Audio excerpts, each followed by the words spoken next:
Kita lanjutkan kembali perbincangan kita sore hari ini, saudara. Saya ingin ke Bung Hermawi dulu. Bung Hermawi, kalau mendengar pernyataan Pak Anies tadi ya soal dia tidak mau membahas soal Pilkada DKI, ada kemungkinan nggak sih Pak Anies tidak mau lagi maju di DKI? Ya, kalau sampai sekarang itu hanya dua yang tahu, Pak Anies dan Tuhan. Kalau setelah tanggal 20 mungkin kami anggota koalisi akan tahu. Oke. Tapi poin saya, apapun sikap Pak Anies, pasti beliau tidak memutuskan sendiri. Pasti setelah mendengar masukan-masukan dari kita, dan memang beliau berulang-ulang mengatakan akan menunggu sampai tanggal 20. Oke. Kalau Bung Burhanuddin, kalau Anda bagaimana melihat? Mungkin nggak sih Pak Anies nggak mau lagi maju? Ya, kalau misalnya sudah ada keputusan formal, dugaan saya Mas Anies masih mempertimbangkan untuk maju di Pilkada DKI Jakarta. Alasannya seperti yang tadi saya bilang, bagaimanapun perlu panggung politik yang lebar dan luas dan sekaligus sepadan buat Mas Anies untuk bisa muncul sebagai calon presiden di kontestasi elektoral berikutnya. Dan kalau misalnya beliau tidak memiliki panggung yang luas dan sepadan, saya khawatir popularitas Mas Anies akan berkurang. Dan menjadi gubernur DKI Jakarta itu sangat worth it buat beliau untuk diteruskan. Oke, Bung Burhan, kalau Anda melihat ini kan sekarang Undang-Undang DKJ sedang dibahas. Ini ada kemungkinan di DKI ini akan di bawah Wapres, kemudian dikembangkan menjadi daerah atau wilayah aglomerasi. Anda melihat daya tarik Jakarta akan bagaimana kalau misalnya Undang-Undang DKJ itu disahkan? Begini ya, sampai sekarang kita harus lihat konteksnya nih loh. RUU DKJ diputuskan tahun lalu itu sebelum terjadi tanda kutip perpecahan di antara partai pendukung pemerintah. Pada saat itu terjadi semacam party collusion, sehingga jangankan soal aglomerasi, bahkan pada saat itu gubernur dan wakil gubernur DKI itu diputuskan secara bersamaan kecuali PKS agar ditunjuk oleh presiden. Nah, mengapa kemudian muncul draft yang diusulkan oleh Balik secara kontroversial semacam itu? Karena saat itu partai-partai pemerintah masih satu kata dengan presiden. Tetapi kan muncul Pilpres yang membuat party collusion tadi terpaksa berantakan. Dan akhirnya masing-masing punya kepentingan. Dan ketika masing-masing punya kepentingan, saya tidak yakin pasal-pasal yang kontroversial tadi itu masih berjalan. Jadi udah hampir pasti pemilihan akan tetap secara langsung untuk pemilihan gubernur DKI Jakarta. Dan saya juga tidak yakin ya gubernur DKI nanti akan di bawah Wapres. Karena sudah pasti PDI Perjuangan, termasuk juga mungkin Nasdem, PKB, partai-partai pemerintah tidak setuju dengan asumsi Mas Gibran yang nanti akan terpilih sebagai Wapres. Jadi konteks politik sudah berubah. Mungkin soal aglomerasi tetap akan dibicarakan, tetapi tidak akan mengganggu hak rakyat terkait dengan mandat yang harusnya dipilih atau ditentukan oleh publik. Oke, aglomerasi ini kan nanti wacananya itu Wapres yang jadi ketua Dewan Aglomerasinya. Nah, itu bagaimana tuh kira-kira kalau Anda lihat misalnya nanti Anies yang menjadi gubernur DKI Jakarta, kira-kira pengaruhnya akan bagaimana tuh?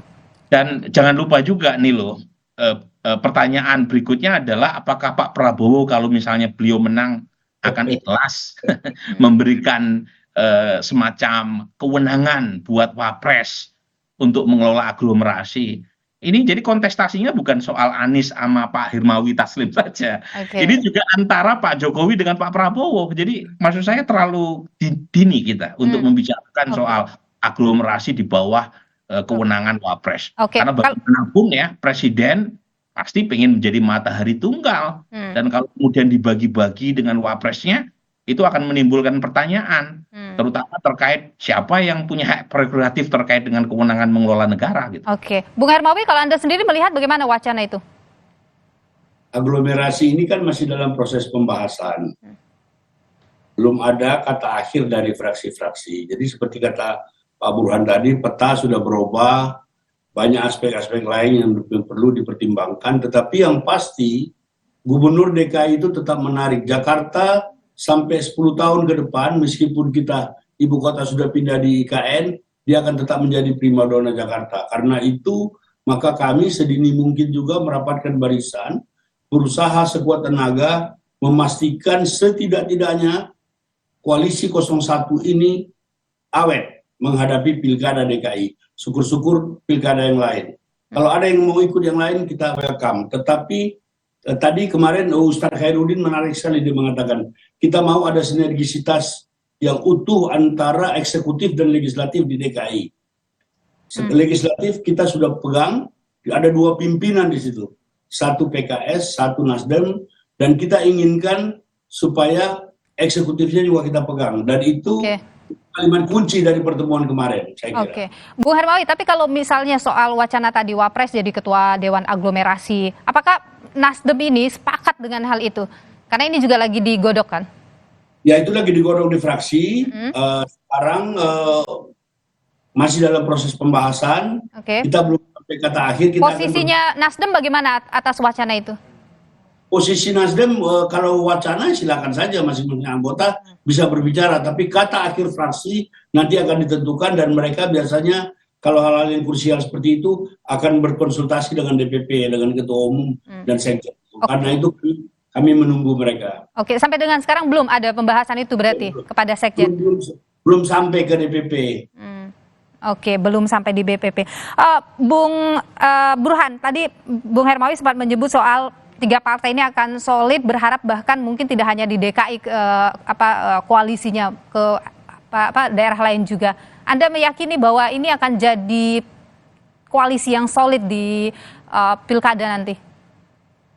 Biasanya kalau kita merujuk pada pengalaman sebelumnya, koalisi di tingkat pilpres itu tidak serta-merta berlanjut di tingkat pilkada. Jadi driver utama koalisi di tingkat pilkada adalah calon yang akan diusung punya potensi menang, dan karenanya popularitas dan elektabilitas itu seringkali menjadi glue atau perekat mengapa muncul koalisi yang mendukung calon tertentu. Jadi untuk konteks DKI Jakarta lagi-lagi itu konteksnya ada rasionalitas politiknya juga. Karena 3 partai pendukung Mas Anies mengalami kenaikan. Bahkan dan PKB mengalami kenaikan telak. Dan kemungkinan PKS memegang posisi sebagai ketua DPRD. Nah, kalau misalnya di pilkada lain itu koalisi partai pendukung 01 tidak memiliki keuntungan elektoral seperti di DKI Jakarta, kemungkinan besar juga tidak akan berlanjut di tempat lain. Dan itu juga terjadi dengan koalisi pendukung 02 atau 03. Kalau misalnya mereka lemah di suatu daerah, ya mereka akan berkoalisi dengan partai-partai yang mendukung 01 atau 03. Saya ingin ke Bung Hermawi, ketika bicara soal bahwa ini akan kuat dan kemudian akan bersama-sama, apakah tanda bahwa Nasdem akan jadi oposisi nih? Nah, itu juga pertanyaan itu nanti setelah kita hitung-hitungan kita dapat kursi berapa. Kemarin waktu berbicara 3 sekjen itu, PKS mengatakan diperkirakan mereka akan mendapat 52 kursi DPR RI. Sekjen PKB mengatakan akan dapat 68. Kami sampai sekarang tentatif masih 66, tapi sangat tergantung kepada siapa yang masuk di parlemen. Ini kan ada beberapa partai yang masih ada di daerah pinggiran. Nah, kita tunggu saja sampai tanggal 20, nanti akan ada penjelasan lebih lanjut. Kalau dari Bung Burhan melihatnya bagaimana? Mungkin tidak ini, oposisi? Mungkin terlalu dini ya, it's too early to tell kalau membicarakan soal sekarang. Tetapi poin saya soal oposisi atau koalisi, pertama kalau kita lihat partai politik kita itu cenderung kurang begitu antusias untuk menjadi koalisi, untuk menjadi oposisi. Simple, karena tidak ada insentifnya menjadi oposisi. Jadi insentif secara elektoral tidak terlalu terlihat, insentif untuk mendapatkan akses kekuasaan apalagi. Nanti tentu kita akan lihat lagi. Nanti yang akan menentukan. Baik, kalkulasi politik sedang dilakukan sekarang, tentu nanti akan kita nantikan bersama. Terima kasih Bung Hermawi Taslim, Sekjen Partai Nasdem, dan juga Bung Burhanuddin Muhtadi sudah berbagi pandangan di Kompas Petang. Sehat selalu Bapak-Bapak. Makasih semuanya. Saudara, kami masih akan hadirkan sejumlah informasi penting di Kompas Petang.